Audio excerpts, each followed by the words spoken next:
And Congressman Jeffries, how do you make that happen?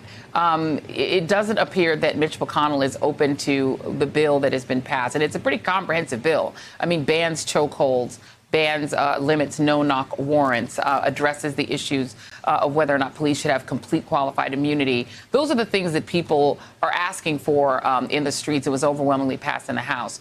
Where does this bill go from here, in your view? Well, first of all, good evening, Joy. It's great to be on with you and, of course, with Chairwoman Karen Bass and Val Demings. A lot of black girl magic going on right now. I'm just honored to be a part of it and so thankful for their leadership and for you convening us all to have this town hall meeting. From my standpoint, there is a national problem of police violence, police brutality, and the police use of excessive force.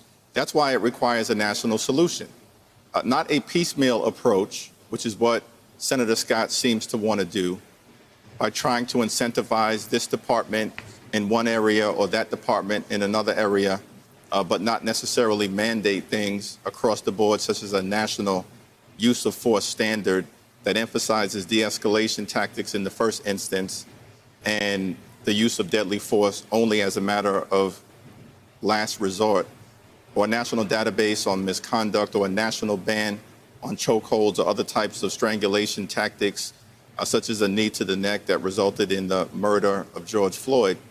We believe that the circumstances clearly require a comprehensive, transformational national response.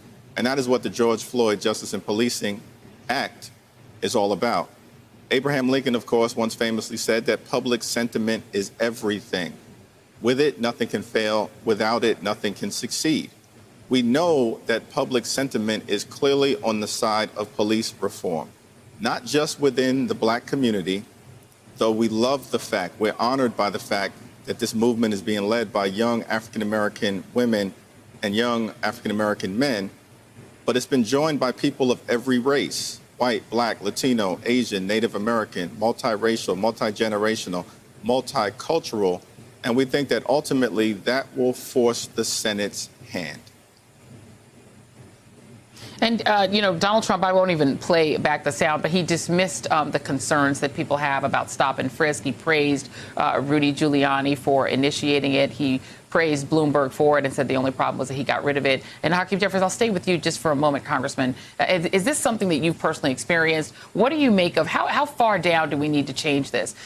Do police need to be at the federal level banned from doing things like stop and frisk? Well, the Justice and Policing Act does include a ban on racial profiling, which would be comprehensive. And of course, as you know, Joy, the problem with stop and frisk was that it was disproportionately deployed in black and Latino neighborhoods in ways that the statistics did not justify. And the overwhelming majority of people who were stopped, questioned, and frisked did nothing wrong by the New York Police Department's own admission. And so that's part of the reason why we need a national solution here. And as it relates to stop and frisk and all types of police tactics, I think all of us as African-American men and women, boys and girls, have experienced a variety of police encounters that make this personal. You know, I've been stopped in high school. I've been stopped in college. I've been stopped in law school. I've been stopped as a lawyer. I've been stopped as a state legislator. I've been stopped as a member of Congress. And I know from that conversation that my father had with me decades ago that any one of those encounters could turn deadly, not because of any criminal conduct, but because of the color of my skin and the perceived threat that that could represent, as it did with 12-year-old Tamir Rice.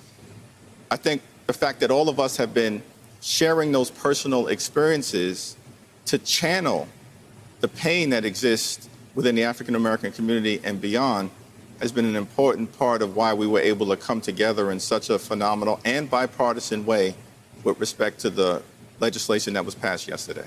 Hey there, I'm Chris Hayes from MSNBC. Thanks for watching MSNBC on YouTube. If you want to keep up to date with the videos we're putting out, you can click subscribe just below me or click over on this list to see lots of other great videos.